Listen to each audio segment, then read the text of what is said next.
वक्रतुंड महाकाय सूर्यकोटि समप्रभ निर्विघ्नं कुरु मे देव सर्वकार्येषु सर्वदा। गुरुर्ब्रह्मा गुरुर्विष्णु गुरुर्देवो महेश्वरः। साक्षात् परब्रह्म तस्मै श्री गुरवे नमः।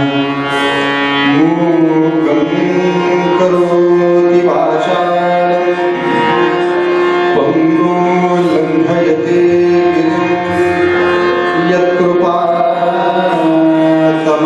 वन्दे परमानन्दमाधवम्।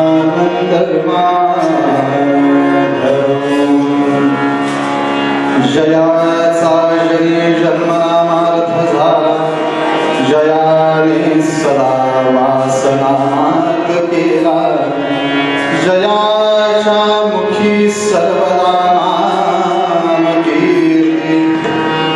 नमस्कार ब्रह्म चैतन्य मूर्ती कुंडली कवरदा हरि विठ्ठल श्री ज्ञानदेव तुकाराम पंढरीनाथ भगवान की जय।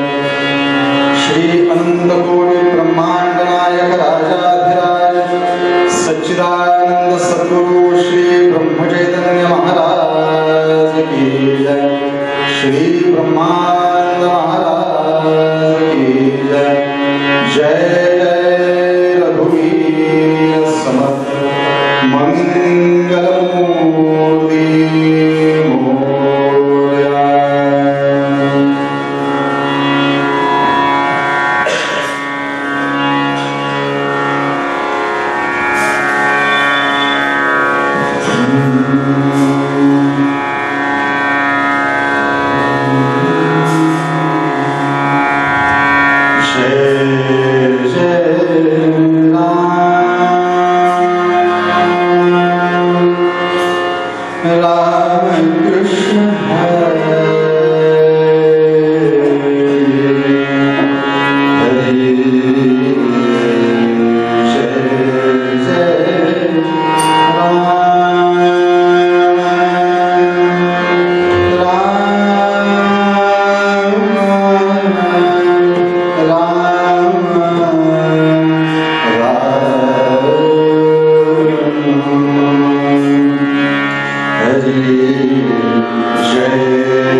बद्रीनाथ भगवान की जय, भारत माता की जय, आर्य सनातन वैदिक हिंदू धर्म की जय, छत्रपति शिवाजी महाराज की जय, जय जय रघुवीर समर्थ मंगलमूर्ति मोरया।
शुका सारिखे पूर्ण वैराग्य याचे, वसिष्ठा परी ज्ञान योगेश्वराचे, कवी वाल्मिका सारिखा मान्य ऐसा, नमस्कार माझा सद्गुरु रामदासा, समर्थ सद्गुरु श्री रामदास स्वामी महाराज की जय.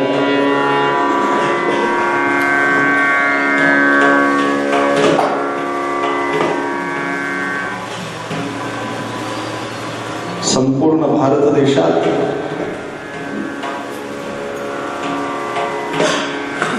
अनेक अनेक राज्य असून सुद्धा महाराष्ट्राचं एक आगळं वेगळं महत्व आहे. काय महत्व आहे तर आपल्या या महाराष्ट्र देशाला संतांची भूमी असं म्हटलं जातं. का तर अनेक अनेक अनेक संत इथे होऊन गेले, अजूनही आहेत आणि होणारही आहेत. आणि अजूनही आहेत म्हणण्याचं कारण हेच की ते समाधी रूपाने आपल्या जवळ आहेत, ग्रंथ रूपाने आपल्या जवळ आहेत आणि त्यांच्या अभंग रूपाने सुद्धा आपल्या जवळ आहेत. आणि ते यावत चंद्र दिवा करू असं कायम राहणारे आहेत. म्हणून आपल्या या महाराष्ट्राचं एक आगळं वेगळं महत्व. म्हणून आपण असं कायम म्हणतो की ज्ञान देवे रचिला पाया, उभारिले देवालया, असं आपण कायम म्हणतो. आणि त्याच्यात सुद्धा एक एक एक एक संतांचं आपण गुणवर्णन करत करत जातो. म्हणून या सकल संत मंडळींनी भागवत धर्माचं मंदिर बांधायचा निश्चय केला. निश्चय पक्का होता म्हणून त्यांनी मंदिर बांधायचं ठरवलं. आणि हे मंदिर निश्चयामुळेच परत एकदा 22 तारखेला उभं राहिलं. म्हणजे त्या काळात संत मंडळी होतीच म्हणून भागवत धर्म उभा राहू शकला.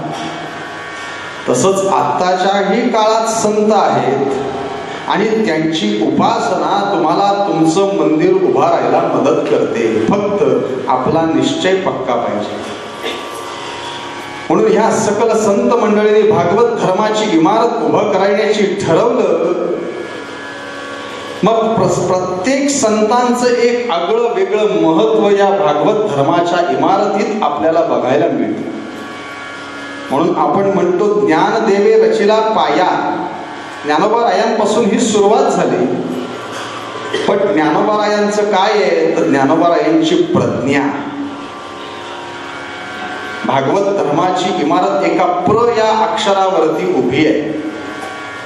ज्ञानदेवांची प्रज्ञा, तुकाराम महाराजांची प्रपत्ती आणि शरणागती. प्रपत्ती मधला परत, नाथ महाराजांचं परत प्रपंच आणि परमार्थ, परत आला.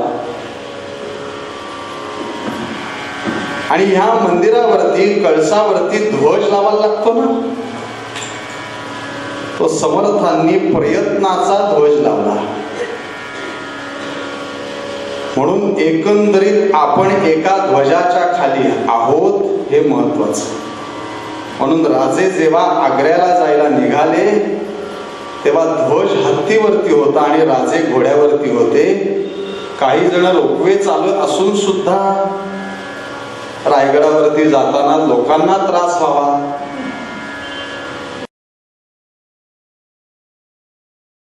आणि माझे फोटो निघावेत यासाठी वेगळ्या अर्थाने जातात.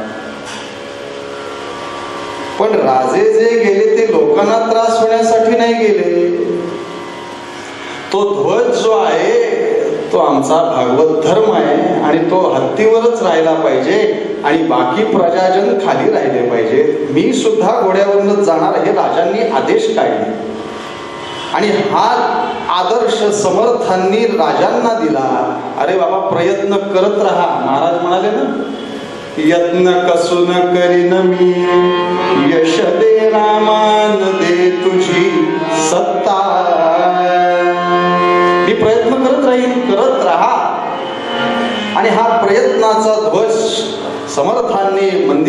कळसावरती लावला. मला सांगा, दर्शन घेतल्यानंतर प्रसाद घ्यायला लागतो ना, आहे ना नियम? मग तो नामाचा प्रसाद श्री महाराजांनी या भागवत धर्माच्या मंदिरात वाटला. तुम्हा आम्हाला परत पुरं आला. प्रसादातला फार महत्वाचा आहे, म्हणून संतांच्या घरचं अन्न मागून खावं, पण ते खाल्ल्यानंतर माजू नये हेही महत्वाचं आहे. म्हणून या भागवत धर्माच्या इमारतीवरती जो ध्वज लावला समर्थांनी, आणि त्यांचाच आदर्श, त्यांचाच पुढचा वारसदार असं म्हणायला हरकत नाही. म्हणून उल्लेख आला, महारुद्रजे मारुती रामदास, कधी माझी झाले पुन्हा रामदास, जना बुद्धराया पुन्हा प्राप्त होती, नमस्कार त्या ब्रह्म चैतन्य मूर्ती सद्गुरुनाथ महाराज. समर्थांनी जसा प्रयत्नाचा ध्वज लावला, तसं समर्थांच्याच पुढच्या अवताराने ठरवलं, तुमचंच कार्य मी पुढे करणार आहे. पण मी काय करीन, तर मी त्या नामाचा प्रसाद लोकांना वाटेन. म्हणून आलेल्या प्रत्येक भाविकाला श्री महाराजांनी दुसरं काहीही दिलं नाही. श्रीराम जय राम जय जय. तिथे फक्त नामाचं पीक आहे. गोंदवल्यात जा, तिथे राहा, तिथे रामाचं दर्शन घ्या, धाकट्यांचं घ्या, थोरल्यांचं घ्या, शनीचं घ्या, दत्तांचं घ्या, सगळ्यांचं घ्या. पण हे सगळं करत असताना नाम विसरू नका, हे महत्वाचं. मला बरेच लोक सांगतात, अहो बुवा आम्हाला सेवा करायची होती तिथे जाऊन. अरे हीच मोठी सेवा आहे, तू नाम घे. आणि आणखीन पुढे जाऊन सांगतो, पानात अन्न नाही टाकलं ना तरी ती महाराजांची सेवा आहे. चालू असलेले नळ बंद करणं ही महाराजांची सेवा आहे. ज्या वेळेला श्री महाराजांना ते खरकट्याचा डबा रिकामा दिसेल ना, तेव्हा ते जे आनंदात असतील ना, कारण खरकट्याचा डबा अर्धा भरलेला असतो, आणि तरी आम्ही म्हणावं ते आमच्यावर प्रसन्न होत नाहीत. अरे तू त्याने सांगितलं तसं वागतोयस का? आम्ही फक्त दासबोधातली सद्गुरु लक्षणं वाचतो. अरे आधी शिष्याची लक्षणं वाच, आधी तू कसं वागायला हवंयस हे आधी ठरव, आणि मग त्यांच्याकडे बोट दाखव. पण समर्थांचाच आदर्श यांनी पुढे घेतला आणि ते नाम आपल्यापर्यंत पोचवलं. म्हणून श्री महाराजांना या कलियुगातले नामावतार असं म्हटलं जातं, किंवा नामयोगी असंही म्हटलं जातं. कारण श्री महाराज ज्या वेळेला जन्माला आले, हरी नामाला वाटे, काय वाटलं नामाला? हरी नामाला वाटे, यावे सगुण स्वरूप घेऊन. त्या नामाला वाटलं मी सगुण रूपात यावं, म्हणून अवतरले हो, म्हणून अवतरले हो. ब्रह्म चैतन्य सद्गुरुनाथ राम राम राम हरे हरे राम राम राम राम सीतापते राम राम राम राम रघुत्तम राम राम. हरिनामाला वाटे यावे सगुण स्वरूप घेऊन. म्हणून महाराज अवतरित झाले. आणि त्यांनी काय केलं येऊन, जन्माला येऊन, तर समर्थांचा जो आदर्श त्यांनी घेतलेला होता तो पुढे ठेवला आपल्या. म्हणून तुम्ही गोंदवल्यातली जर उपासना बघाल तर बरीचशी जी गडावरती चालते ती तशीच्या तशी गोंदवल्यात चालू असते. थोड्याफार फरकाने असेल, पण जे समर्थांनी सांगितलं ते श्री महाराजांनी सांगितलं. का? कारण तुकाराम चैतन्यांनी त्यांना तेच सांगितलं, माझं नाव कुठेही घेऊ नकोस. बघा, फार मोठा आदर्श आहे आपल्या पुढे हा. माझं नाव मोठं करू नकोस, समर्थांचं नाव मोठं कर. एका गुरुनी एका शिष्याला सांगावं की माझं नाव घेऊ. आताच्या काळाला किती महत्वाचं आहे वे. तू त्या कीर्तनकारांकडे शिकतोयस का, मग माझ्याकडे येऊ नकोस हो शिकायला, असं नव्हतं. अरे दुसऱ्याचं नाव बिंदास सांगा. ज्या वेळेला विश्वामित्र रामांना घ्यायला आले, ज्येष्ठ तुझा पुत्र मला, द्यायला तयार नव्हते दशरथ राजे, पण वसिष्ठ मध्ये पडले. अरे बाबा, जसं मी ह्यांना बाकीचं शिकवलं तसं विश्वामित्र मनगटात ताकद आणतील. म्हणून श्रीरामांनी आयुष्यात 2 गुरु केलेत, वसिष्ठ आणि विश्वामित्र. बाकी आहेतच सगळे, अगस्त्य आहेत, सगळे आहेत, पण हे 2 महत्वाचे. दोघांनी काय केलं हो, सहलीला कसं जायचं शिकवलं. एकाने मन मजबूत केलं, वसिष्ठांनी रामांचं मन मजबूत केलं आणि विश्वामित्रांनी रामांचं मनगट मजबूत केलं. म्हणून तरुण पिढीचं मन आणि मनगट मजबूत असेल तर ते दुसऱ्या वाकड्या रस्त्याला जात नाहीत. म्हणून कॉलेजातल्या मुलांना आता हळूहळू का होईना रामांचं चरित्र त्यांच्यापर्यंत पोचणं फार गरजेचं आहे. आदिपुरुष या चित्रपटातनं फक्त टिंगल केली, पण खरं रामांचं चरित्र आपल्याला त्यांच्यापर्यंत पोचवायलाच हवं. का? कारण उजेडाचीच जबाबदारी असते काळोख शोधणं.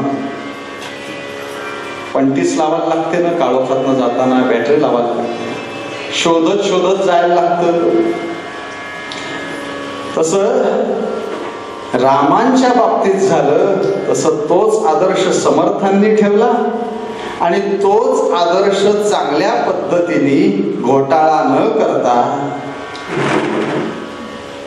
आदर्शाचा घोटाळा आहे ना, तो घोटाळा न करता चांगला आदर्श ठेवून समर्थांनी जे सांगितलंय ते आता मी करणार हा निश्चय केला आणि मनाशी इतकी पक्की खुणगाट बांधली हो श्री महाराजांनी की मला करायचंय ना, आता एकच करायचंय, नाम सदा बोलावे. मी तर म्हणणारच आहे, म्हणजे महाराज सांगते तर माझ्याकडनं येईल की नाही मलाही खात्री नाही. का? कारण बोलविता धनी कोण बोलवते आपल्याशी.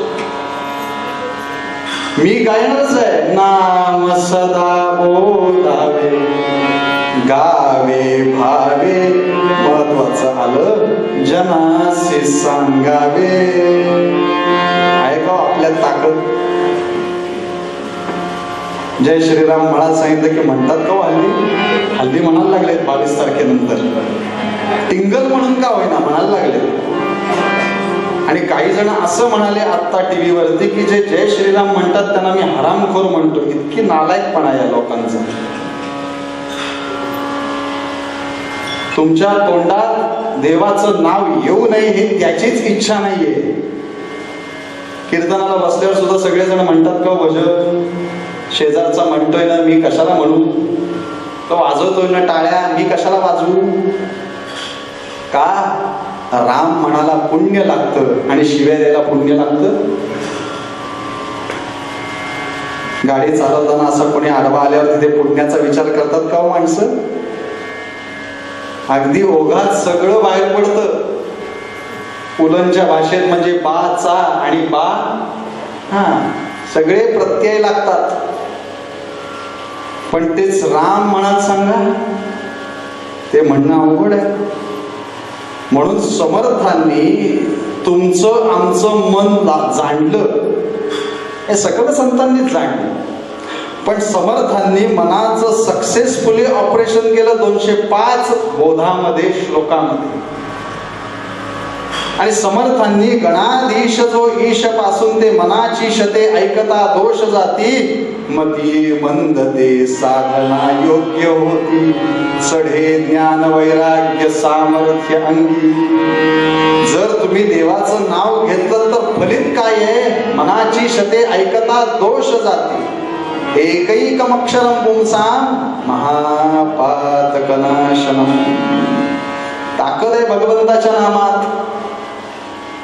आणि असं नाम समर्थांनी त्या मनाला सांगितलं. मना, ते मन समर्थांशी बोलत होता. तुम्हाला प्रश्न पडेल, मन बोलतं? आता प्रत्येकानेच विचार करा, आपलं मन आपल्याशी आत्ता बोलतंय की नाही? बोलतंय? दाराला कडी लावली की नाही? कुलूप नीट लावलंय की नाही? दुधाखालचा गॅस बंद केलाय की नाही? गाडीची चावी गाडीलाच राहिलेली नाही ना? पुढे जाऊन बुवांनी चप्पल कुठे काढली आहे? आमच्या चप्पलीवर इतकं प्रेम, काय सांगा. म्हणून आमची एक चप्पल इकडे, एक चप्पल तिकडे असंच असतं ठेवलेलं, कोणालाच कधी मिळत नाही. इतकं मन आपलं फिरत असतं प्रत्येकाचं. आणि त्या मनाला हाताशी धरलं समर्थांनी. का? कारण मन हा इंद्रियांचा राजा, मन हा मोगरा अर्पुनी ईश्वरा, पुनरपी संसारा येणे नाही. मन अर्पण करण्यासाठी आधी मन ताब्यात नको का यायला? ते आलंच नसेल कसं काय वाहणार हो? फूल अजून उमललंच नाहीये, ते आत्ताशी कुठे आकाराला येतंय, आधीच जर तोडलं चालेल का? मन आकार घेतय हळूहळू हळू. त्याला आता वाटतंय प्रभाते मनी, त्याला आता वाटू लागलंय काय? मन राम. लोकांनी राम म्हणायच्यात, आपण म्हणायला लागतो. आता काय लोक तयारच असतात राम म्हणण्यासाठी, आपण कधी म्हणणार? म्हणून समर्थांनी मनाला धरलं आणि सांगितलं, बाबा मना, ते मन म्हणते समर्थांना, समर्था रामदासा, अहो तुम्ही जी धन्यता अनुभवलीत आयुष्यात, ती धन्यता मलाही अनुभवायची आहे. मी काय करू? आपल्याला रोज प्रश्न पडले पाहिजेत, मी काय करू? कुठल्यापासून? म्हणजे स्वतःचा चेहरा आरशात बघितल्यापासून प्रश्न पडायला हवेत. रोज उठल्यानंतर कराग्रे वसते झालं करत असाल तर उठल्यानंतर पहिला आपला चेहरा आपल्या घरातल्याच आरशात बघावा. का? कारण दिवसभरात जर एखादं महत्वाचं काम झालं नाही, असं म्हणाल नको कोणाचा चेहरा सकाळी बघितलेला काय माहिती. त्यापेक्षा आपला चेहरा हसून बघितलेला असला की असं लोकांविषयी वाईट बोलण्याची मनात तरी इच्छा होणार नाही. म्हणून उठल्यापासून ते निजेपर्यंत मग ते मन म्हणतंय समर्थांना, रामदासा मी काय करू? अहो दासनवमी जवळ येत चालली आहे. 2 तारखेला आमचा गीत रामायणाचा कार्यक्रम आहे. मग ते नीट होण्यासाठी मी काय करू? असं समर्थांना कधीतरी विचारायला नको का? तुमचाच उत्सव आणि तुम्हालाच माहिती नाही आम्ही काय करणार आहोत. चालेल का? कधीतरी दिवसातनं एक दिवस श्री महाराजांच्या समोर उभे राहून त्यांना सांगा, महाराज काहीच कळत नाही हो. एकदा बोलायचं. ज्यांच्या चरणावरती आपली श्रद्धा पूर्ण बसलेली आहे अशा कुठल्याही सद्गुरूंसमोर जाऊन उभे राहा आणि त्यांना सांगा, मला काहीच कळत नाही हो. कधीतरी बोलावं माणसाने. आणि असं जर रोज म्हटलं ना तर कधीतरी इतकं काही कळतं. भगवंत म्हणाले अर्जुनाला इति गुह्यतमं शास्त्र, ते तुला मी सांगतोय, ते सुद्धा आपल्याला कळेल. का? कारण अर्जुनाला ती दृष्टी भगवंताने दिली. मग ती अशी आपोआप नाही आली, त्याची आधीपासून भगवंत परीक्षा घेत होते. तेव्हा अर्जुनाला दिसलं. काय दिसतोय भगवंत? म्हणून समर्थांना ते मन विचारते. आपला मुद्दा इथे चालू आहे. सकाळची वेळ असली तरी होताच फारच कीर्तन आवडलं तर पुढच्या वर्षी आमचा परत नंबर असतोच का. फार सुंदर कीर्तन. त्यांनी जसं श्रीराम शब्द उच्चारला ना तेव्हापासून जी सुंदर झोप लागलेली आहे. अगदी डोलतोय आम्ही.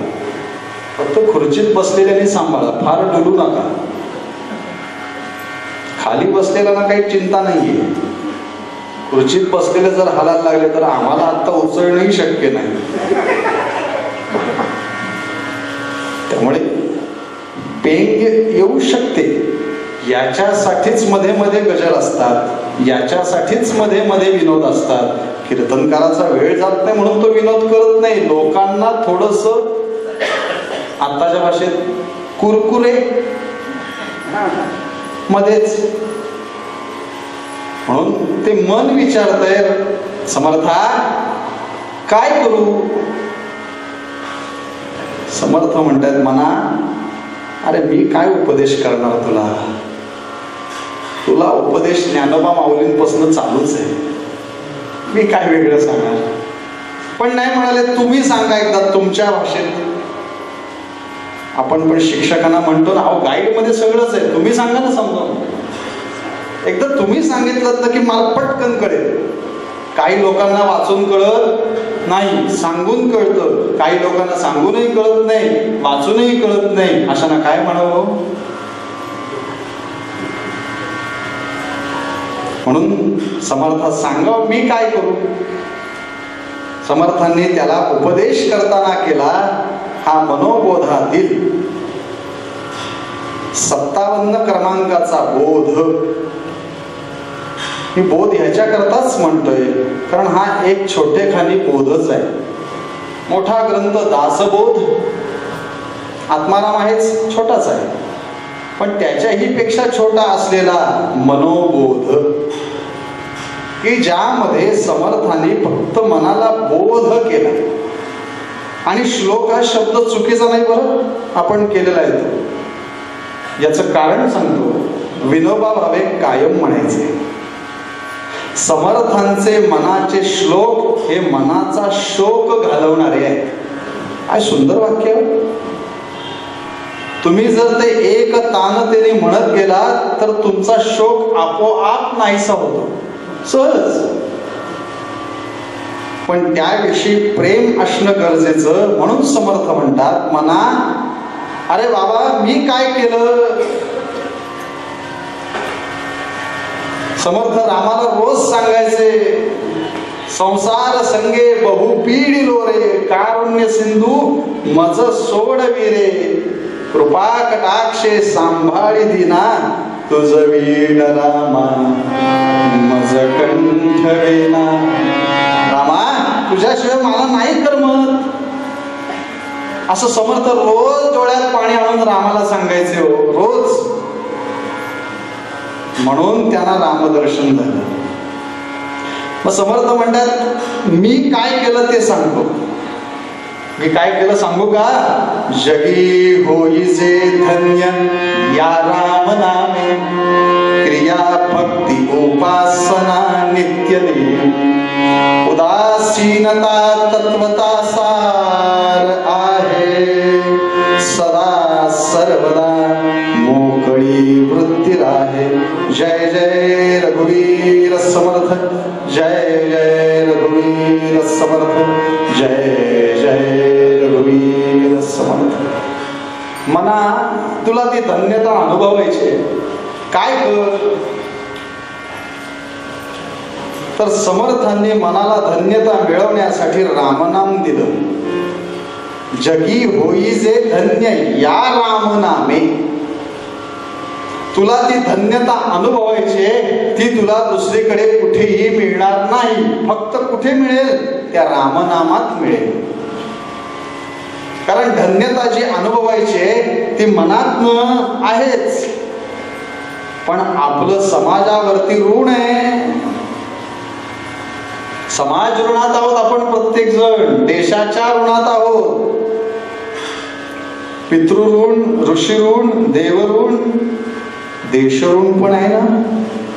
या सगळ्या समाजात वावरत असताना व्यावहारिक दृष्ट्या तू आहेस मोठा, पण आध्यात्मिक दृष्ट्या सुद्धा जर तुला ती पातळी गाठायची असेल तर काय कर, या राम नामे. समर्थ कधीही रामाचा उल्लेख आल्यानंतर त्या रामनामे तो राम असं कधीही म्हणत नाही. तो कायम म्हणताना या राम नामे. घनश्याम हा राम लावण्य रूपी, तो राम नाही. आणि हे राम तर नाहीच नाही, कारण हे रामवाले ह्यांच्यात बसणाऱ्यातलेच नाही. तो राम नाही, आराम नाही, हराम नाही, या रामाने. घनश्याम हा राम लावण्य रूप. बघा ना तुम्ही समर्थांचे प्रत्येक बोल बघा, सुरुवातीलाच गमू पंथ आनंद, या राघवाचा, त्या राघवाचा नाही. जर तो पथ चालायचा आहे तर या राघवाचा. इथे जो राम आहे ना, श्री महाराज इतकं सोपं सांगायचे, अरे हा राम नावाचा जो निखार आहे ना आतमध्ये, काय सुंदर शब्द आहे निखारा. त्याला काय करा, त्याला जिवंत ठेवण्यासाठी त्याला रामनामाची फुंकर घालत राहा, हळूहळू. मग तो निखारा फुलेल. आणि तो फुलल्यावर काय होईल, तू कोण आहेस याची जाणीव तुला होईल. म्हणून आपलं रूप वेगळं आणि स्वरूप वेगळं. बरोबर ना? लग्न झाल्यानंतर 4 महिने कौतुक सुनेचं प्रत्येक घरात. नवीन सूनबाई, एक आजीबाई भेटल्या. किती दिवस झालेत? 4 महिने झालेत. अजून 3-4 महिन्यांनी मला येऊन जरा भेट परत. 3-4 महिने सुद्धा जाऊ दिले नाहीत तिने. पुढल्याच महिन्यात भेटायला आली. म्हणजे काय झालं, म्हणजे सुनेनी स्वरूप दाखवायला सुरुवात केली. रूप होतं तिथपर्यंत ठीक होतं, पण एकदा स्वरूप प्रकट झालं, जसं की फक्त स्त्रियांविषयीच बोलतोय असं व्हायला नको. काय कौतुक करतात सासरे बुवा आपल्या जावयाचं, काय आमचे जावई चांगले, काय आमचे जावई चांगले, इतकी सगळी वाक्य सांगतात आणि शेवटी म्हणतात पण रात्री थोडी घेतात. संपलं सगळं. काय उपयोग त्या इतक्या सगळ्या कौतुकाचा. म्हणून आपलं रूप वेगळं आहे आणि तुला तुझं स्वतःच स्वरूप लक्षात घ्यायचं असेल तर या रामनामी. रामनाम इतकं श्रेष्ठ आहे. हो, चाफळच्या रामनवमीचा उत्सव जवळ आला आणि जवळ आला आणि वेणनाथ स्वामींवरती समर्थांनी सगळी जबाबदारी दिली. वेणे, आता मी चाललोय भिक्षेसाठी. आपला उत्सव भिक्षेवर चालतो, पावती पुस्तकावर नाही. म्हणून आपला उत्सव आहे, बरोबर ना? सांस्कृतिक कार्यक्रम नाही. जिथे भांडणं होतात त्याला सांस्कृतिक कार्यक्रम म्हणतात. आणि जिथे उत्सव होतो, महाराजांचं नाम घेतलं जातं, रामाचं नाम, तो उत्सव. आणि वेणेला जबाबदारी दिली,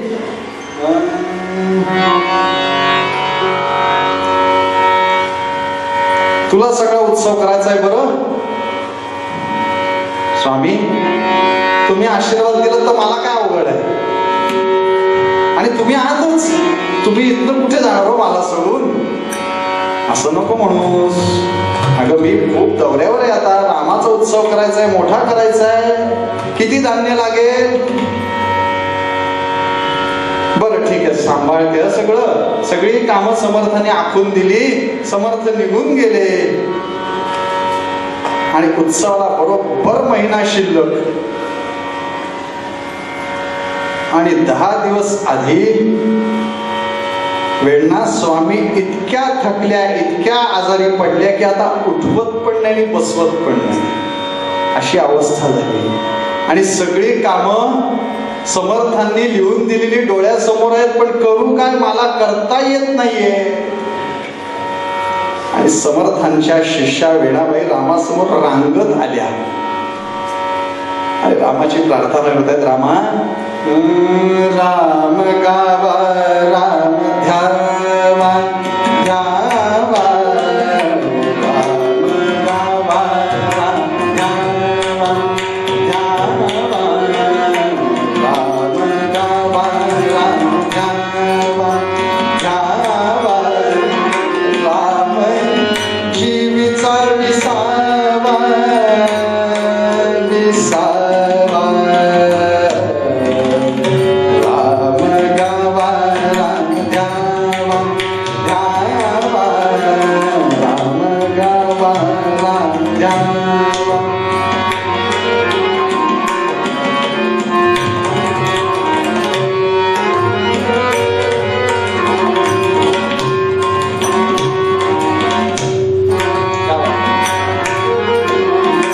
स्वामी रामासमोर उभ्या राहिल्या. रामा, अरे समर्थांनी सगळ्या तुझ्या उत्सवाची जबाबदारी माझ्यावर दिली आहे, पण माझी अवस्था लक्षात घेता आता ही सगळी कामं माझ्यातनी होतील असं वाटत नाही रे. आता काहीतरी कर बाबा. का? राम कैवल्याचा दानी. रामा, तू कसा आहेस? तू कैवल्याचा दानी आहेस, म्हणजे मोक्षाचा दाता आहेस. तर ही जी माझी आता परिस्थिती आहे त्याच्यावर काहीतरी उपाय काढशील का रे? डोळ्यात पाणी आणून वेणनाथ स्वामी सांगतायत, रामा बघा ना, काहीतरी करावं. आणि वेणनाथ स्वामींची ही सगळी बोलचाल रामांशी चाललेली आहे, संवाद. आणि तेवढ्यात दारातनं एक नऊवारी नेसलेली स्त्री आली आणि बाकीच्यांना विचारतो, वेणनाथ स्वामी कोण आहे तिथे, वेणनाथ स्वामी कोण आहे? त्या काय रामासमोर बसलेले आहेत गुडघे टेकून. ती मागून स्त्री आली, ते फक्त वेणनाथ स्वामींना हात लावला. स्वामी नमस्कार केला. अगं म्हणाले, तू कोण, कुठून आलेस? अहो मी 32 शिराळ्यावरून आली आहे. कशासाठी आलेस? अहो म्हणाले, मला समर्थांनी पाठवले तुमच्या मदतीला. वेणनाथ स्वामी म्हणतात, समर्थांनी माझ्या मदतीला? हो. बर, तुला कळलं कसं काय? नाही, मला निरोप आला, मी निघून आले. मला पटापट सांगा चला, आता काय काम आहे माझी? वेणनाथ स्वामींनी एकदा रामाकडे बघितलं. तुम्हाला आश्चर्य वाटेल, समर्थांच्या चिंता करतो विश्वाची या पुस्तकातला हा दृष्टांत आहे. आणि त्याच्यात कैलासवासी सुनीलजी चिंचोळकर आपल्याला हे सांगतात, ज्या वेळेला रामांकडे बघितलं ना वेणनाथ स्वामींनी, रामांच्या डोळ्यात पाणी होतो. माझ्या भक्ताची शिष्या माझ्या समोर रडतीये आणि मी बघत बसावं? आणि तिने जो पदर खोचला आणि जी कामं सुरू झाली, 8-9 दिवसात सगळ्या कामांचा फडशा पाडला. आणि समर्थ बरोबर रामनवमीच्या 2 दिवस आधी हजर झाले. आणि समर्थ म्हणतात, कुठे वेणा? वेणनाथ स्वामी तोपर्यंत जरा बऱ्या झालेल्या होत्या. पटापट पटापट आल्या. समर्थांना बघितलं,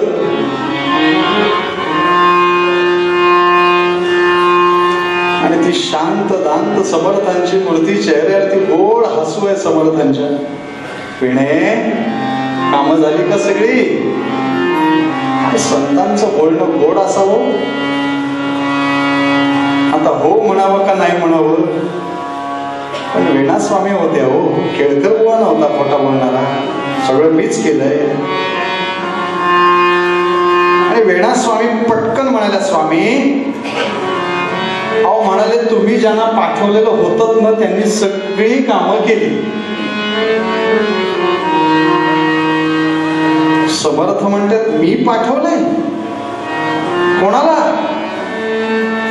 अहो म्हणाले त्या अक्काबाई आल्यात की बत्तीस शिराळ्यावरनं तुमचा निरोप घेऊन मला मदतीला पाठवलंय म्हणून.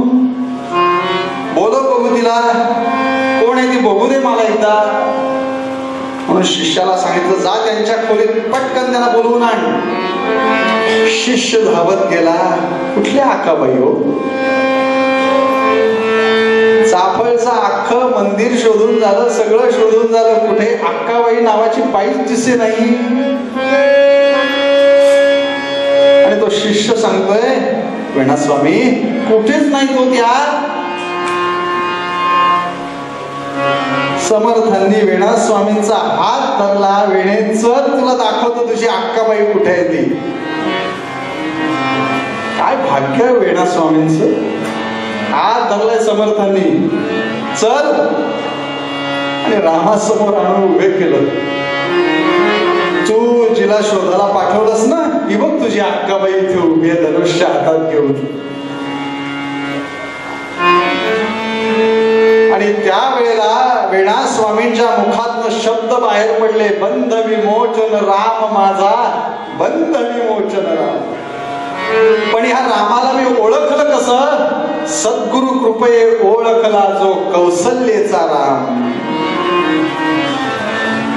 वेणा स्वामींच्या डोळ्यात पाणी आलं. समर्था रामदासा माझ्यासाठी राम इथे आले?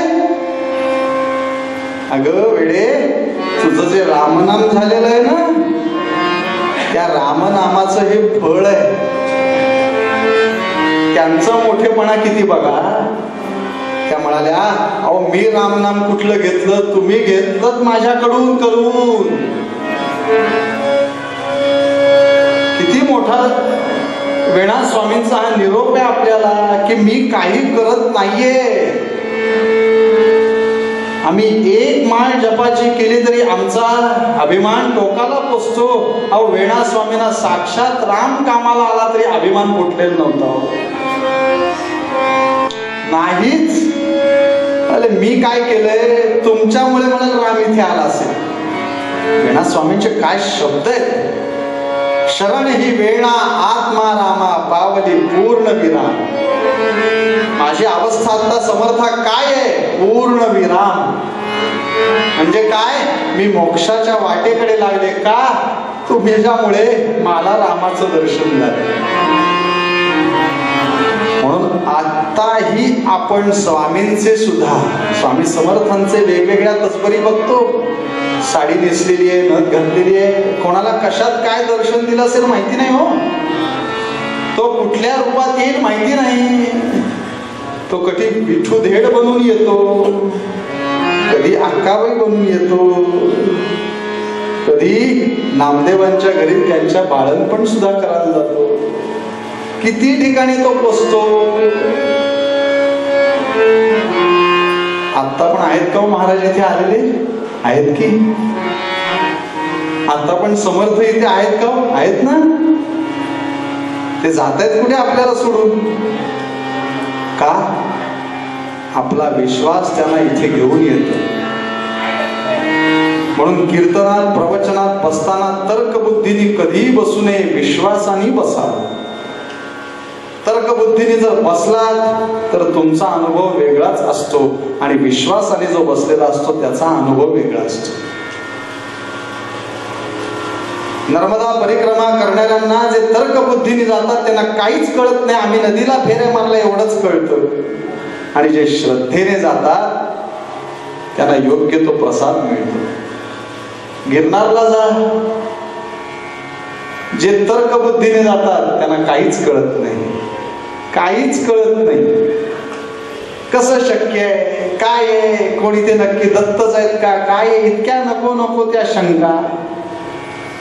पण जे श्रद्धेने जातात त्यांना ते दर्शन कुठल्या ना कुठल्या रूपात देतात.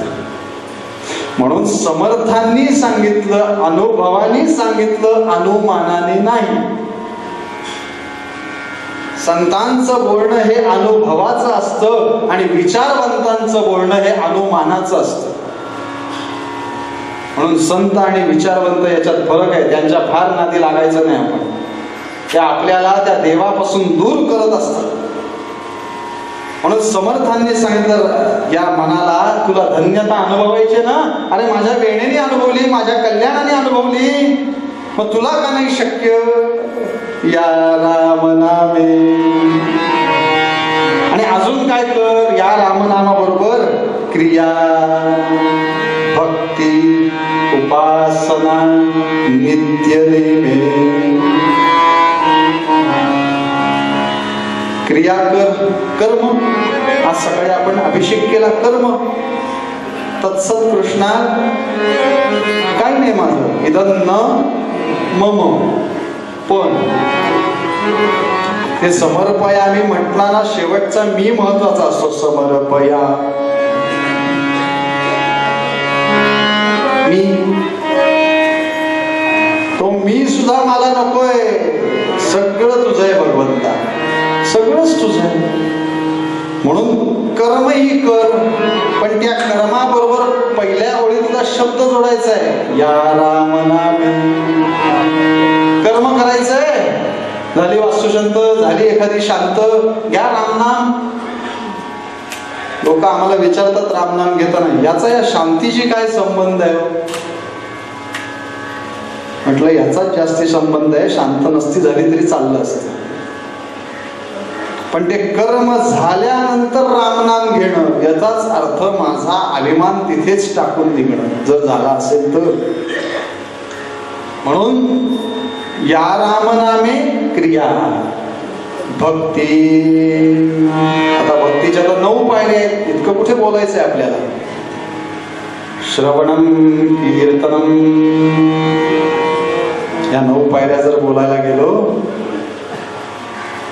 मी म्हणाल तुम्ही करत बसा, आम्ही आमचे जाऊन येतो, तुमचं चालू द्या.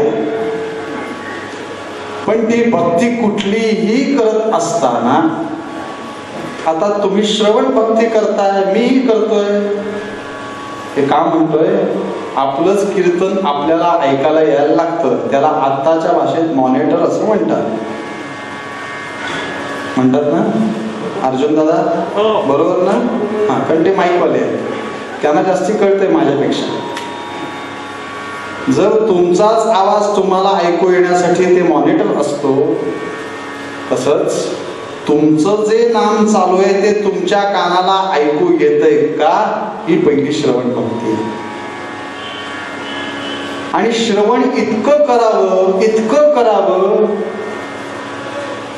म्हणून कीर्तनकाराला पहिलं खूप ऐकून घ्यायला लागतं दुसऱ्याचं. हा, हे महत्वाचं आहे. तर तो इथे उभा राहू शकतो. कॅसेट सीडी ऐकून कीर्तनकार होता येत नाही, हे माझे स्वतःचे अनुभव सांगतो. यांच्या कॅसेट ऐकून इथे उभं राहणं इतकं सोपं नाही. असे आमचे बऱ्याच बुवांचे बरेच शिष्य आहेत की त्यांचं नाव सांगून उभे राहतात, पण इतकं सोपं नाही.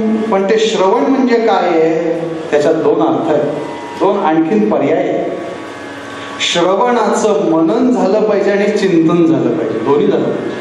मी काय श्रवण केलंय, ऐकणं वेगळं आणि श्रवण वेगळं. म्हणून आपल्याकडे श्रवण यंत्र असतं, माहिती ना नाव, ते असं नाव दिलंय का, ऐकू यंत्र.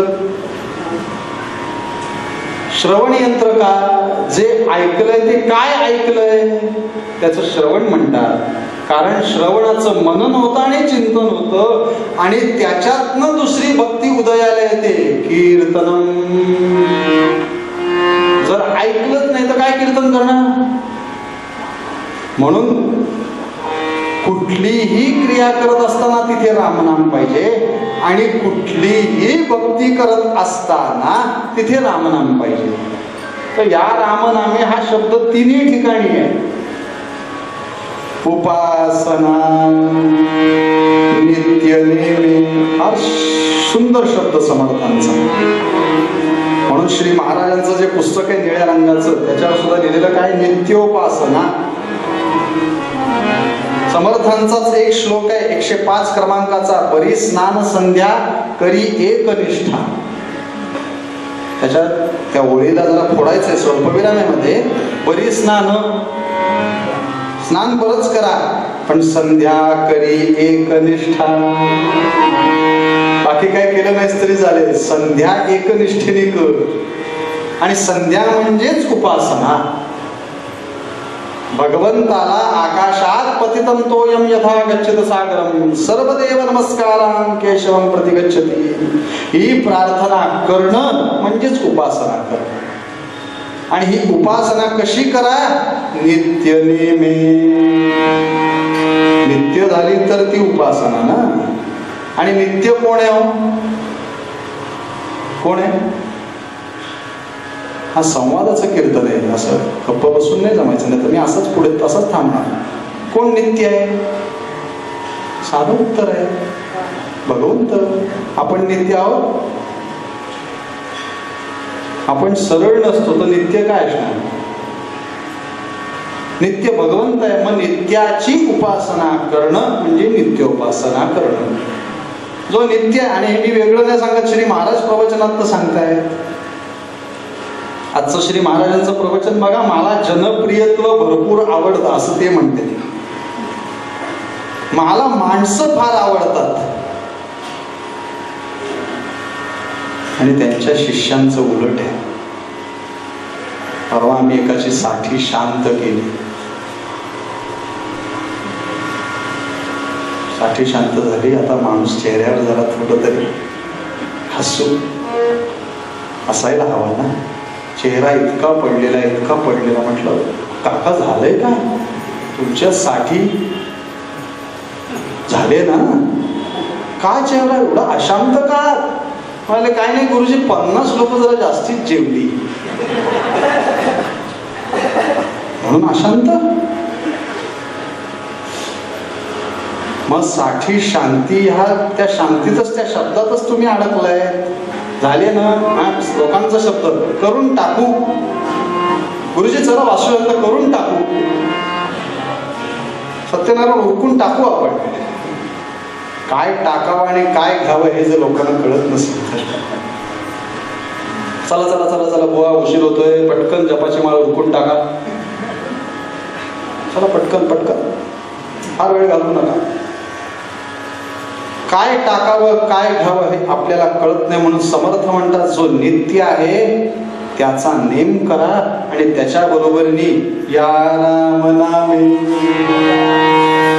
जी काही उपासना करत असाल तिथे तिथे तिथे शेवटी एकच वाक्य म्हणा, देवा तू माझ्याकडनं करून घेतलंस बास. त्याच्या पुढे मी केलं कोणी नाही आहेत आपण त्याच्या समोर, कोणीही नाही. फक्त त्याला वाटलं एकोहम बहुश्यामी म्हणून आपले जन्म आहेत. त्याला वाटलं मी एक आहे मला अनेक व्हावं, आपले जन्म झाले. म्हणून आपण त्याच्या समोर गेल्यावरती फक्त देवा तू करून घेतलंस. म्हणून कीर्तन झाल्यानंतर सुद्धा माझ्या मुखातून जी आजोबांची मला शिकवण, सेवा हा शब्द शक्यतो येत नाही. म्हणजे जिथे पाकिट मिळत असतं तिथे आम्ही गोंधळल्यात गेल्यावर सेवाच म्हणतो, पण तिथे आम्ही काही सांगितलेलंच नसतं. सेवा म्हणजे काय, त्याचं त्याला अर्पण करणं याला सेवा म्हणतात. आम्ही काही म्हणतो, आज जरा आम्ही झाडू मारण्याची सेवा करून आलो. अरे तुझं काय आहे बाबा, हातच दिला नसता झाडू कुठे धरला असता.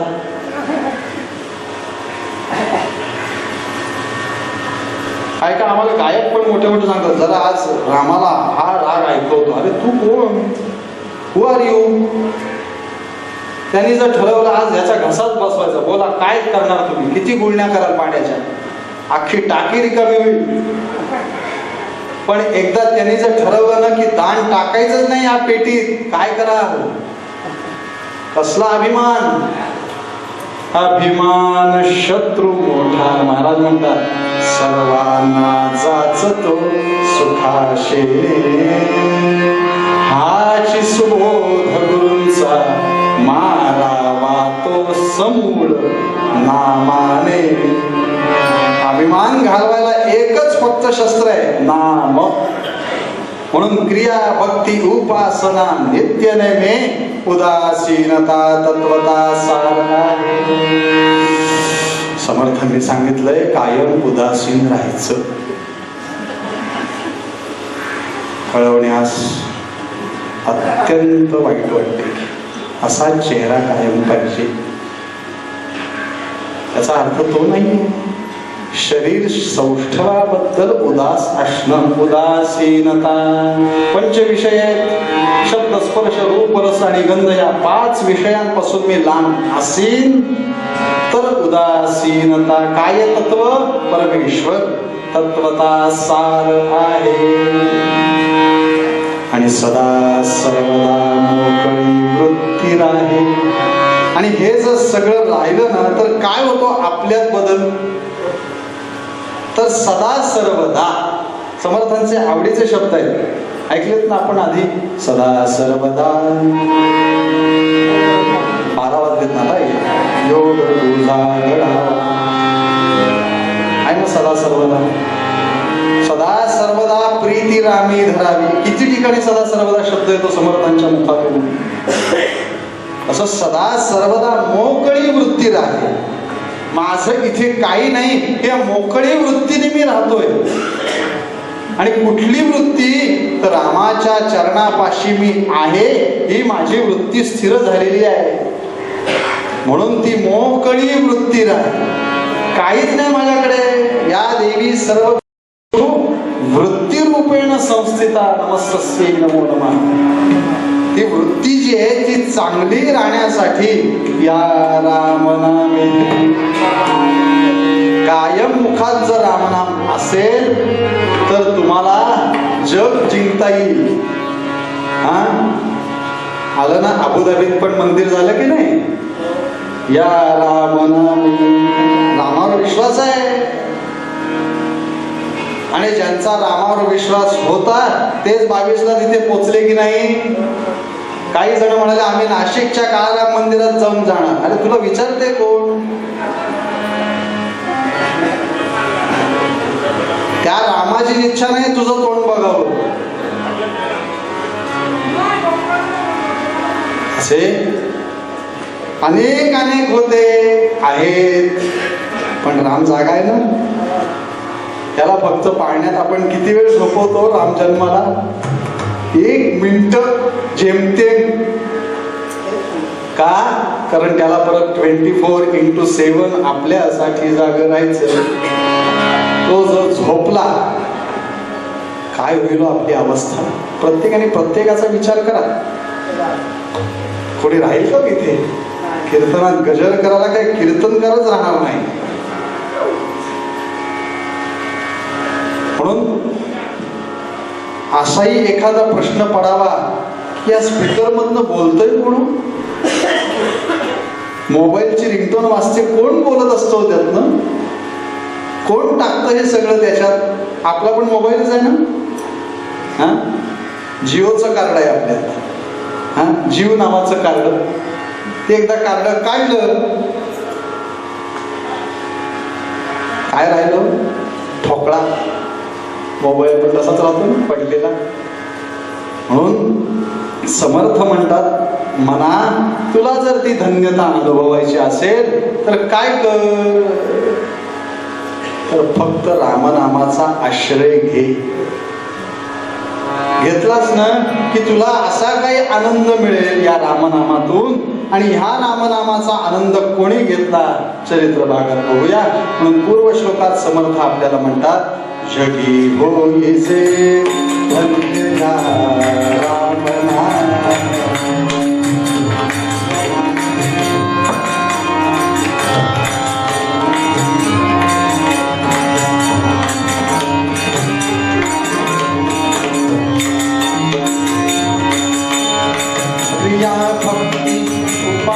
नित्य नेमे क्रिया भक्ती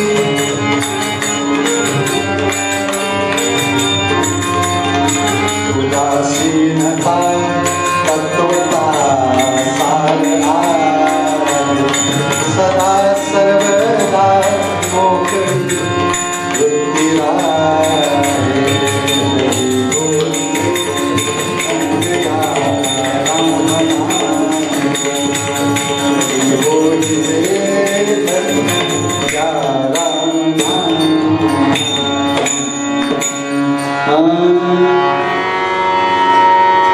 पाच वेळा भजन करूया. मस्त हाताने टाळी वाजवा, मोठ्याने भजन.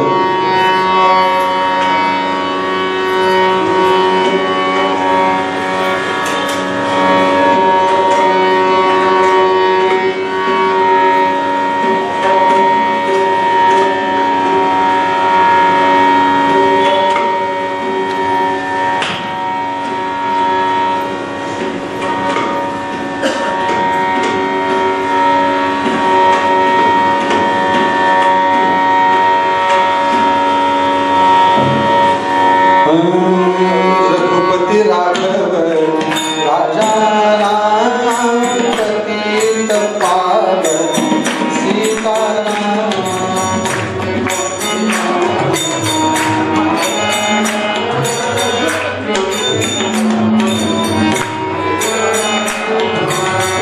रघुपती राघव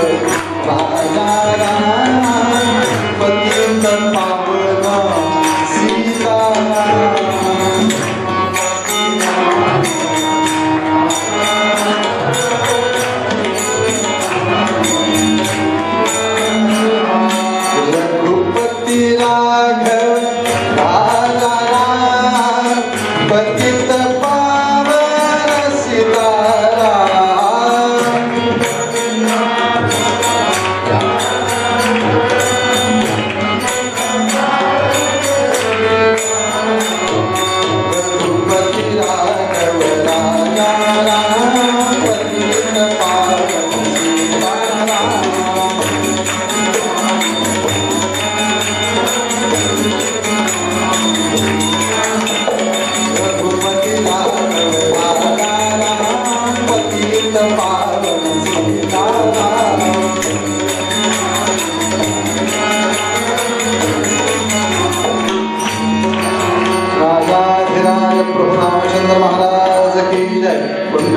श्री ज्ञानदेव श्री अनंत कोटि ब्रह्मांड नायक राजाधिराज सच्चिदानंद सद्गुरु श्री ब्रह्म चैतन्य महाराज की जय. श्री ब्रह्मानंद गुरु महाराज की जय. जय जय रघुवीर समर्थ मंगल मूर्ति मोरया.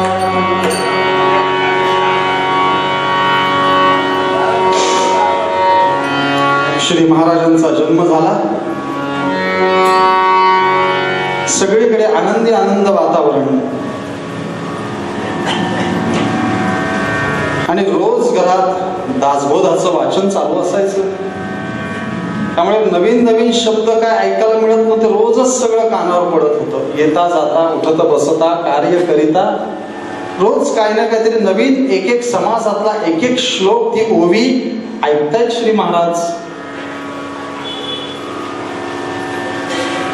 आणि रोज हे ऐकत होते, श्रवण करत होते, म्हणून त्या रामनामाची गोडी लागली. आईच्या उदरात असतानाच मुळातून रामनाम इतकं भिनलेलं होतं आईच्याच अंगात. श्री महाराजांचा जन्म आत्ताच 4 दिवसापूर्वी द्वादशीला झाला, माघ शुद्ध द्वादशीला. त्या एकादशीच्या पूर्ण दिवसभर गीतामाई भजन करत होत्या. आणि त्या भजनाचं म्हणजे महाराज उदरी आल्यापासून फक्त रामनाम ऐकलंय, बाकी काही नाही. आणि एक दिवस असाच दासबोधाचं वाचन आजोबा करतायत. आणि करता करता एक ओवी अशी ऐकली, असो जयासी मोक्ष भावा, तेणे सद्गुरु करावा, सद्गुरु विना मोक्ष भावा, हे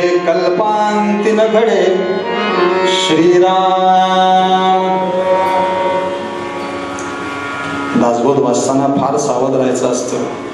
तो श्रीराम शब्द जरा गॅप ठेवून म्हणायचा, आता मूर्ख लक्षण वाचताना तो एक मूर्ख श्रीराम. रामालाही आपण मूर्खातच काढत असतो.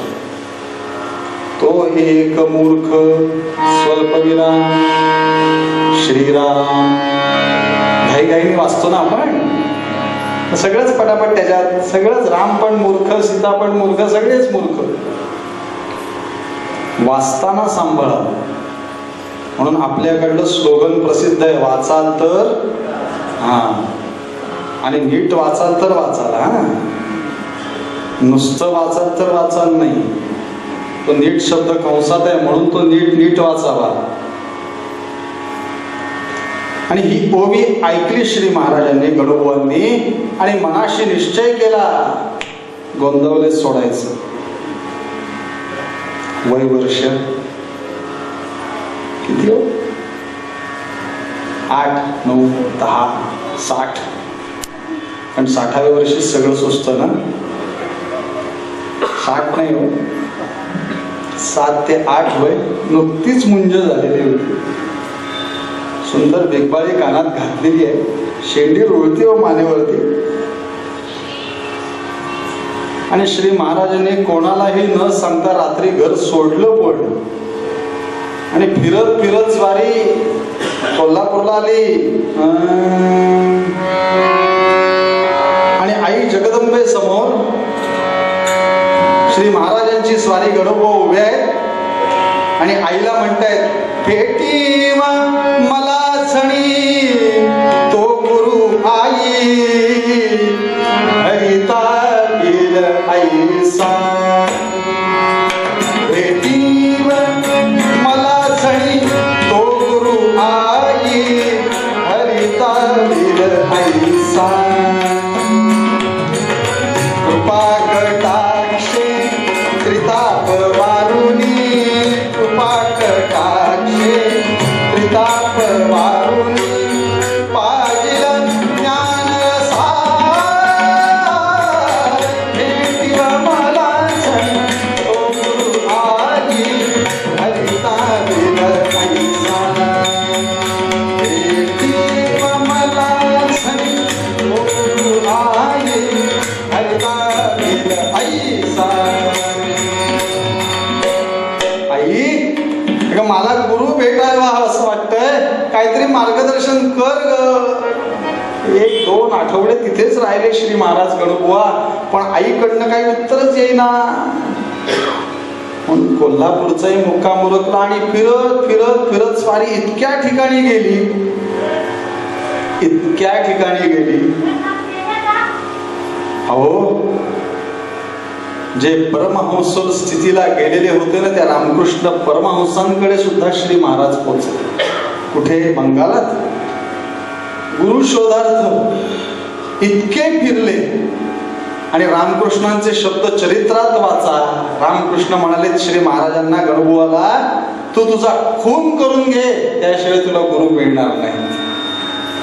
आता याचा अर्थ आपण व्यावहारिक दृष्ट्याचा लावला. ती परमार्थातली लोक आहेत, ती व्यवहारातलं का बोलतील? खून करून घे याचा अर्थ अभिमान मारून टाक, म्हणजे तुला गुरु भेटेल. आणि फिरते फिरते हो स्वारी, लहान बाळ आहे हो, 8-9 वर्षाचं, सगळं फिरतंय, भारत भ्रमण झालं सगळं, पण कोणीच असं सांगे नाही. अहो, अक्कलकोटला आले फिरत फिरत.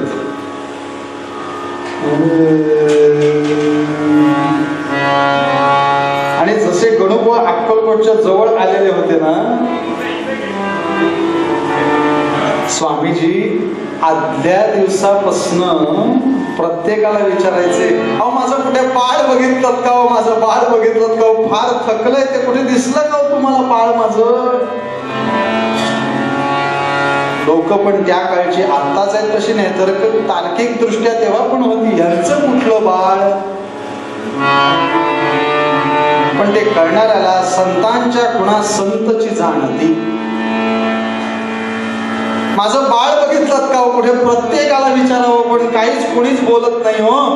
आणि दुसऱ्या दिवशीच्या दुपारी 11:30-12च्या दरम्यान या गणुबुवाची स्वारी अक्कलकोट मध्ये आली आणि विचारपूस केली, इथे कोणी स्वामी आहेत का हो? आहेत ना म्हणाले. कुठे भेटतील? म्हणाले जा, असा सरळ जा, उजव्या हाताला जा, समोर वटवृक्ष आहे त्याच्या खाली बसलेले असते. रस्ता सापडला, दिसला. गणुबुवा निघाले आणि सगळी अक्कलकोटची जनता घरातनं बघते, कोण आलंय, कोण आलंय, कोण एवढं हे पोर आहे लहान जे स्वामींना भेटायला. आणि गणुबुवांनी जसा उजव्या हाताला वळले तो वटवृक्ष बघितला आणि वटवृक्ष बघितल्या बरोबर स्वामींची शांत मूर्ती गणुबुवाला दिसली. धावत सुटले हो. लेकरू जसं आईकडे जातं ते वासरू जसं गाईकडे जसं धावत सुटले आणि स्वामींच्या चरणावरती मस्तक ठेवलं गणुबुवांनी. स्वामी महाराज माझे गुरुभाव.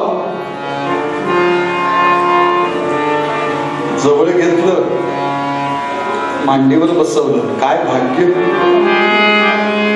डाळिंबाचे 4 दाणे खायला दिले. हे पोरा थकलायस, खूप चालतोयस, मला माहिती तू कुठून आलायस, काय आलायस, कोण आहेस, थकलायस, काटे रुतले असतील ना रे पायाला इतकं चालून.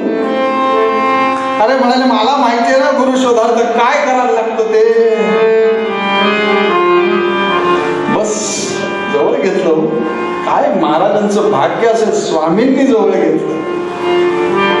बोल आता, बोल कशासाठी आलायस? स्वामी मला शिष्य करून घ्या, मला उपदेश करा.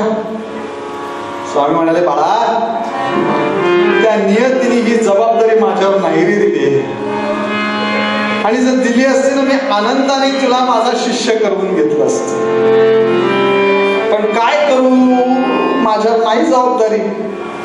पण म्हणाले तुला मोक्षाचा मार्ग दाखवणारा असा कोणी एखादा गुरु भेटेल की तो तुला मोक्षाची वाट दाखवेल. एक दिवस राहिले, स्वामींची सेवा केली, तिथून मुक्काम उरकला आणि परत भ्रमण सुरू झाला. आणि काशीला एक गृहस्थ सापडले, ते रामदासी होते. बाळा काय, कोण आहेस तू? म्हणाले मी असा असा साताऱ्याचं इथलं गोंदवले गाव, तिथून निघालेलं गुरु शोधार्थ फिरतोय. तुम्हाला माहितीत का माझे गुरु कोण आहेत? तुम्ही माझे गुरु व्हा. समोरची व्यक्ती म्हणाली बाळा, गुरु होण्याचा अधिकार मला नाही रे, पण मी एकच सांगतो, तुझा गुरु कुठे एवढं मी नक्की सांगेन. अरे वा, सांगा लगेच, कुठे आहेत माझे गुरु, सांगा मला, मी लगेच निघतो. अरे म्हणाले नांदेडच्या जवळ येहेळगाव नावाचं गाव आहे, तिथे तुकाराम चैतन्य नावाचे सत्पुरुष आहेत, ते तुझे गुरु आहेत. तुकाराम चैतन्य हे नवनाथ संप्रदायातले, नाथ संप्रदायातले, दत्त संप्रदायातले. पण भगवंताचा आदेश असा त्यांना होता की हे जे बाळ येईल त्याला फक्त रामनाम दे. तू जरी दत्तांचा भक्त असलास तरी याला रामनाम दे. फार महत्वाचं आहे. कीर्तनात बसल्यानंतर आम्ही सांगतो रघुपती राघव राजाराम म्हणा, जे माळकरी असतात ते भजन म्हणतच नाहीत. आम्ही काही जण म्हणतात आम्ही दत्ताचे भक्त, आम्ही का म्हणून रामाचं नाव? अरे पण पांडुरंगाचं भजन सुद्धा राम कृष्ण हरी असंच आहे ना, राम आहेच ना. ते म्हणतात देवीचे भक्त, आम्ही का रामाचं नाव घेऊ, आम्ही का दत्ताचं नाव घेऊ, असं नाही.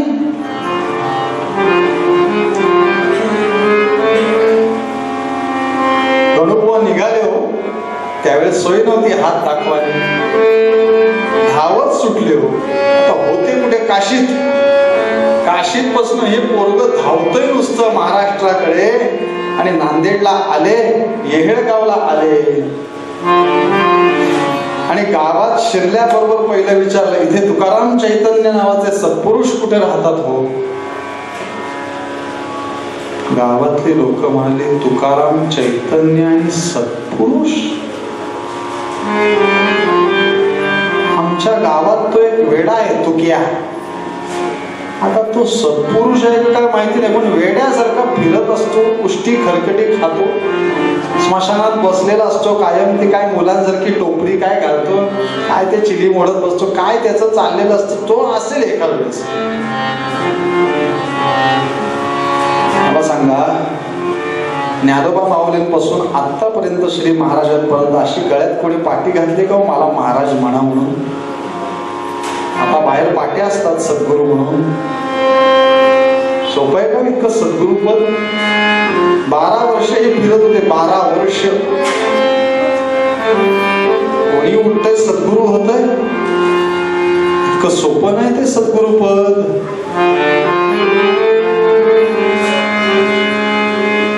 आणि पत्ता कळला. कुठे असतील म्हणाले? तो उकिरड्यावर असेल किंवा मग स्मशानात.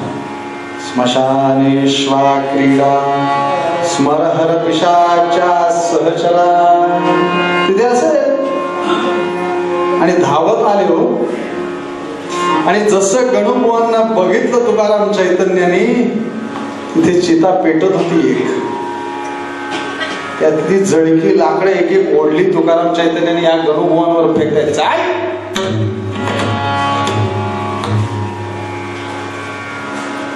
गणुबुवांना कळलं हेच माझे खरे सद्गुरू आहेत.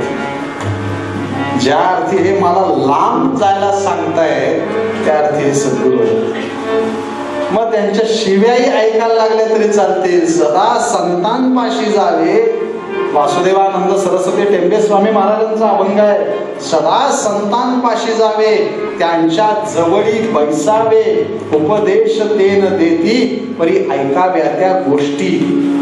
काय होईल त्याचा परिणाम? तेची उपदेश होती, तेने कष्ट नष्ट होती. वासुदेव म्हणे संत, संगे करीती पसंत.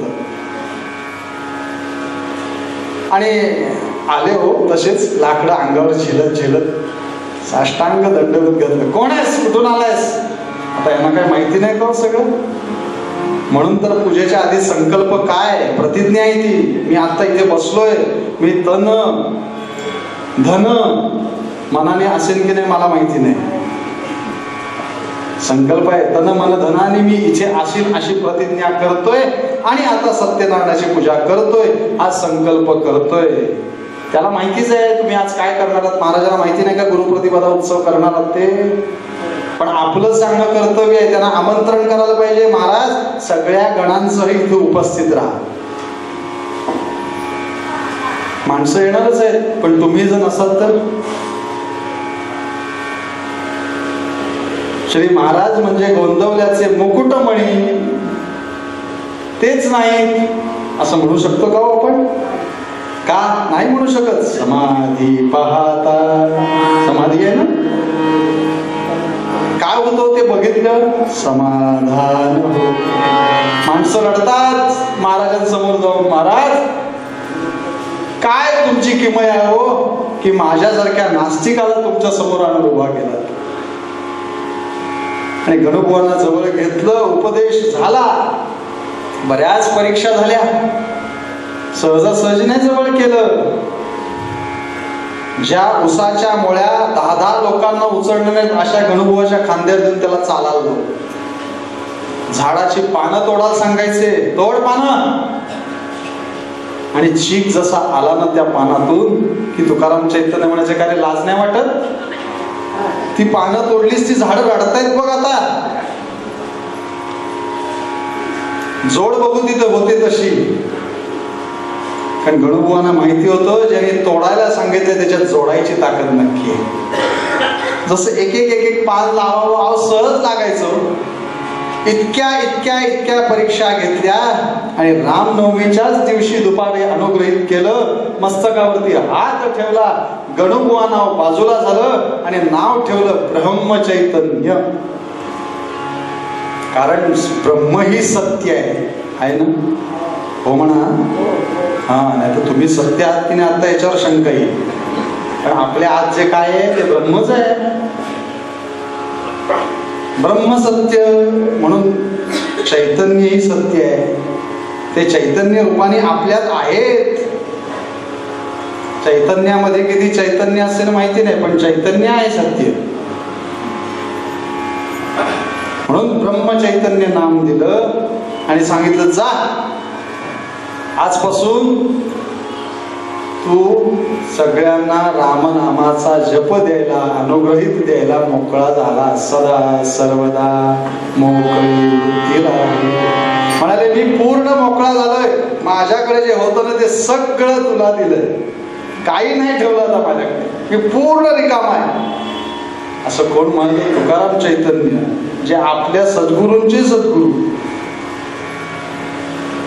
आणि काय कर? राम मंदिरांची स्थापना कर, भरपूर अन्नदान कर, जे प्रापंचिक आहेत त्यांना परमार्थ कसा करावा हे सोप्या भाषेत सांग. म्हणून रोजचं प्रवचन आहे.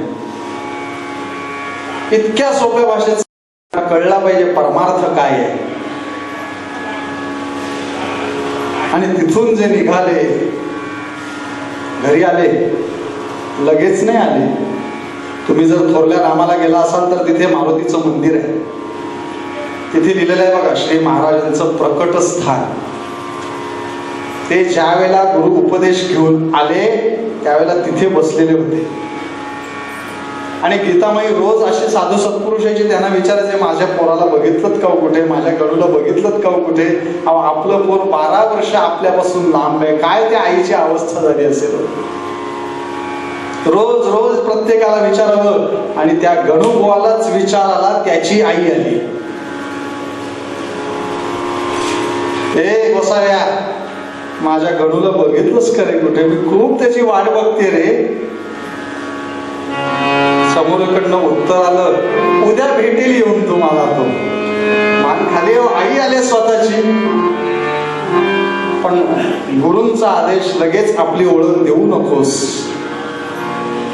परत दुसऱ्या दिवशी स्वतः श्री महाराज आपल्या घराच्या दिंडी दरवाजापाशी जाऊन उभे राहिले. रघुवीर समर्थ म्हणून पुकारा केला श्री महाराजांनी खणखणीत आवाजात. गीताबाई स्वतः बाहेर आल्या भिक्षा घेऊन.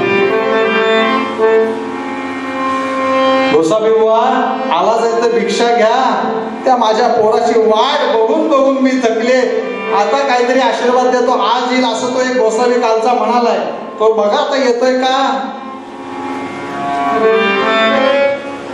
श्री महाराजांची मान खाली होती आणि श्री महाराज इतकंच म्हणाले, मला ही भिक्षा नकोय, मला उतरंडीवरच्या गडूतलं गोड दही हवंय. असं म्हटल्याबरोबर गीताबाई एकदम चमकल्या.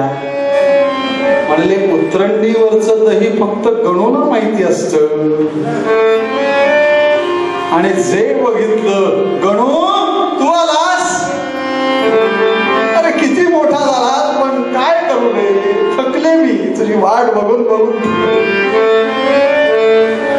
नमस्कार केला, न मातु परदैवतम, चल चल चल आज चल पहिला, किती दिवस मला वाट बघायला लागलीस. आणि श्री महाराजांनी आता वास्तव्य कायमस्वरूपी आपल्या घरात गोंदवल्यात केलं. वाढतं वैभव श्री महाराजांचं. रोज माणसं दर्शनाला यायची, कोणाच्या? महाराजांच्या यायचीच. पण श्री महाराजांच्या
आणि जे महाराज बाहेर आले पटकन, अरे पाहुणे दुसरे कोण नाही, राम आलाय. आणि महाराजांनी तसंच सगळ्यांना घेतलं. इथून पकवाज निघाले, तिकडून भजन घेत आहे. आणि रामाला जसं श्री महाराजांनी बघितलं, दक्षिणे लक्ष्मणो यस्य वामे तु जनकात्मजा पुरतो मारुतिर्यस्य तं वन्दे रघुनन्दनं सियावर रामचंद्र की जय. आणि कुलकर्णी म्हणतायत, महाराज घ्या, तुमची अमानत तुमच्या ताब्यात घ्या. कुलकर्ण्यांच्या डोळ्यात पाणी आलं. अहो असं का म्हणताय तुमची अमानत? अहो म्हणाले, त्यांनाच माझ्याजवळ राहायचं नाहीये असं त्यांनी मला सांगितलं. घ्या. महाराजांनी मूर्ती हातात घेतल्या. काय गोंदवल्याच्या रामाचं वैशिष्ट्य आहे, एकदा जाऊन बघून या. मी काय सांगणार, शब्दे विण संवादू दुजे विण अनुवादू, ते शब्दात नाही सांगता येत. त्या रामाकडे बघत बसलं ना की माणूस देहभान विसरतो आणि काहीतरी पुटपुटायला लागतो. काय? आरंभी वंदीन अयोध्येचा. ज्याला गाणं येत नसतं ना तोही म्हणायला लागतो. का? त्या रामाचं वैशिष्ट्य. रामाची स्थापना श्री महाराजांनी केली आणि 1897चा दुष्काळ आला.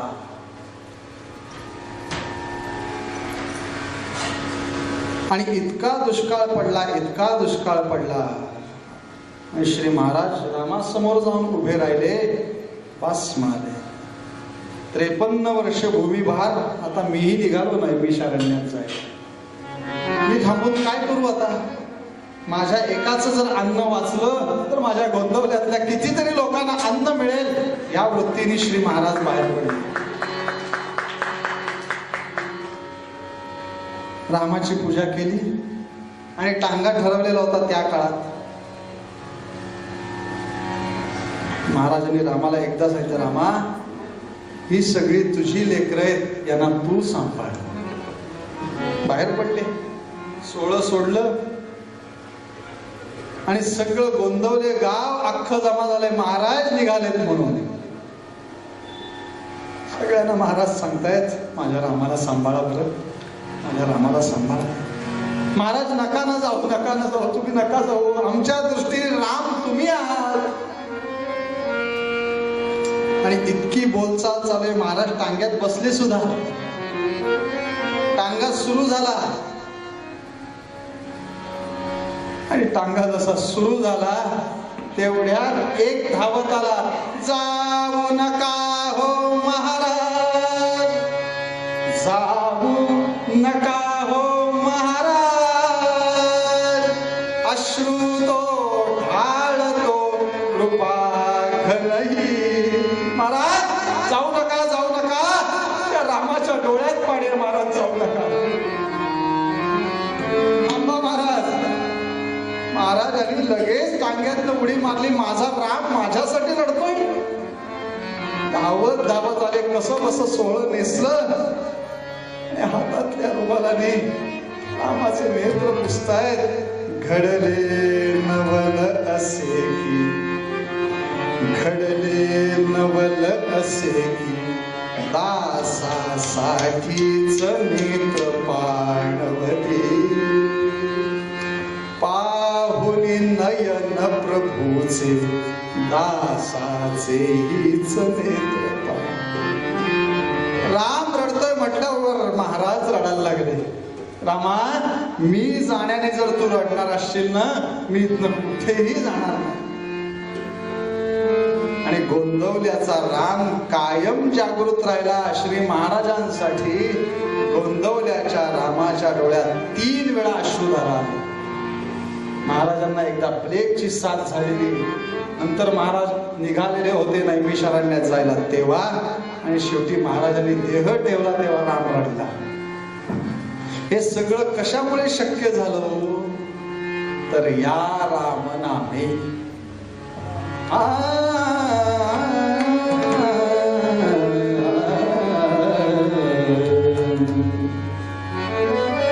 आपल्या मुखात अखंड रामनाम असेल आणि त्या रामाविषयी भक्ती असेल, त्याची उपासना असेल, त्याच्याविषयी कर्माची भावना असेल, तर सदा सर्वदा मोकळी वृत्ती राहे अशी अवस्था जी यांची होती, समर्थांची होती.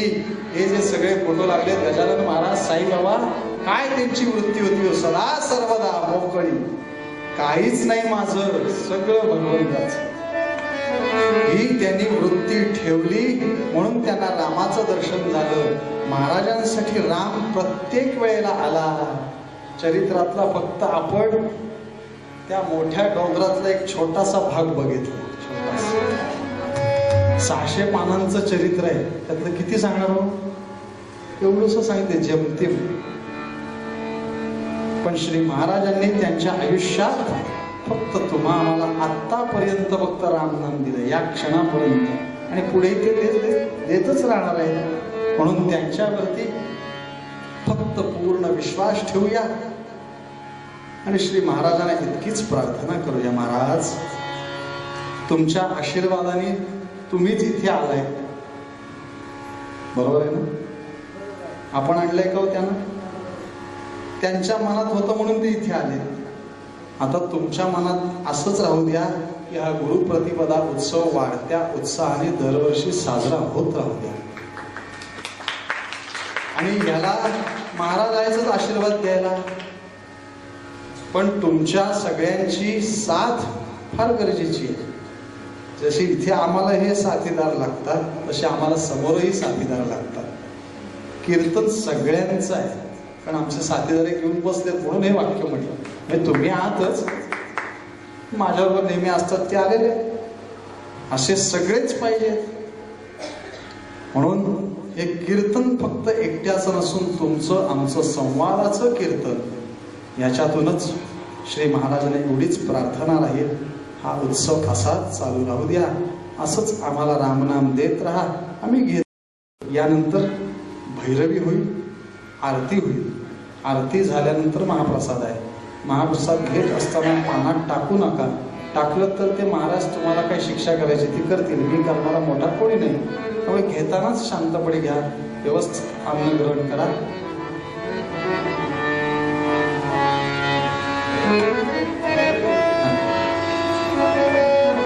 त्यानंतर दुपारी विश्रांती आहे थोडा वेळ. मग नंतर 4 वाजता सौभाग्यवती स्वरेशा कुलकर्णी यांचा गायनाचा कार्यक्रम 4 वाजता होईल. नंतर पुढे 5:30 वाजता माझे गुरुजी हरिभक्तीपरायण डॉक्टर कीर्तन सम्राट चारुदत्त बुवा आफळे यांचं कीर्तन होईल. असा सगळा हा पुढले 2 कार्यक्रम अजून शिल्लक आहेत. बुवा 2 नाही 3 आहेत. हे कोण धरणार? तो प्रसादही शिल्लक आहे. असे 3 कार्यक्रम आपले शिल्लक आहेत. त्या सगळ्या कार्यक्रमांना 4 वाजल्यापासून परत प्रसाद घेतल्यानंतर परत 4 वाजता इथे या आणि गायनाचाही आनंद घ्या, कुठल्या कीर्तनाचाही आनंद घ्या. एवढंच फक्त सांगतो. भैरवी म्हणतो कीर्तन सादरीकरण करत असताना काही इकडे तिकडे एखादा शब्द जास्ती गेला असेल तर ते बरोबर नेता मला सांगा, चांगला असेल ते लोकांना सांगा. आणि अशीच कीर्तनावरती आपण प्रेम करत राहूया. धन्यवाद.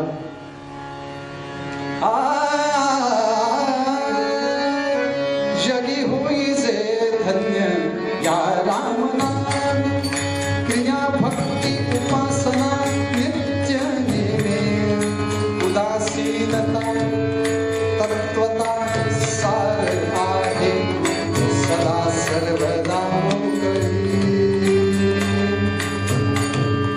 वृत्तीरा वृत्तीरा वृत्तीरा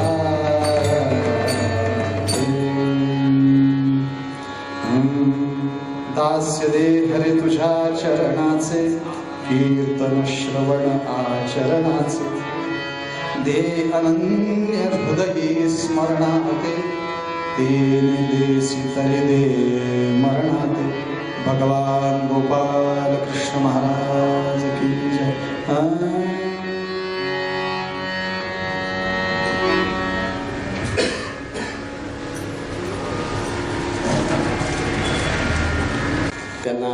महाराजांचा प्रसाद देण्याकरता मी नाथांचे भक्त सुंदरमोहनचे नातू श्री मराठे काका यांना विनंती करतो, त्यांनी वरती येऊन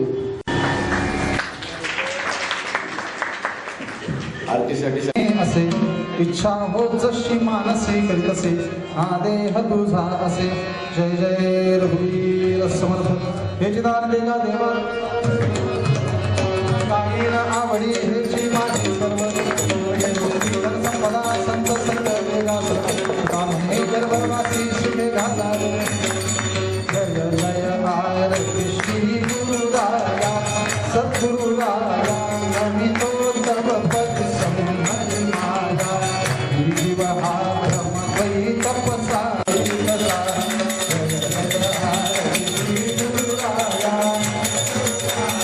नमितो तव पद समहरि परम परात्पर चिन्मय खाणी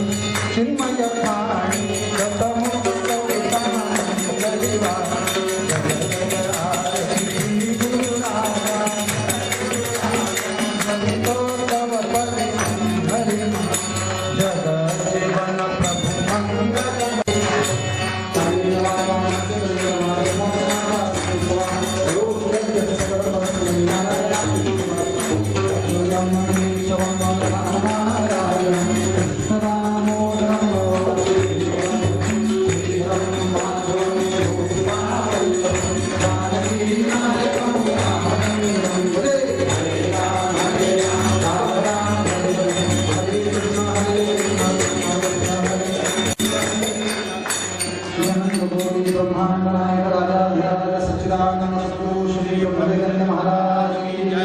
श्री ब्रह्मानंद महाराज की जय. कल्याण करी राम राया राम राया कल्याण करी राम राया.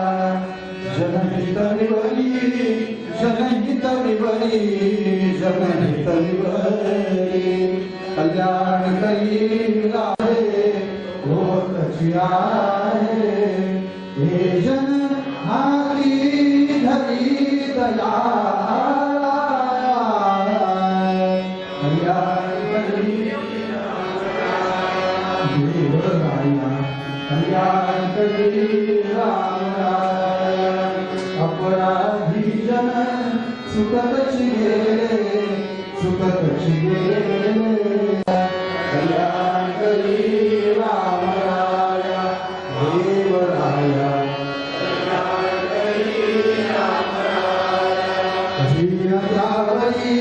कठीणची झाले कठीणची झाले हातान दिसे मुरी दया कल्याण करी राम राया देवराया.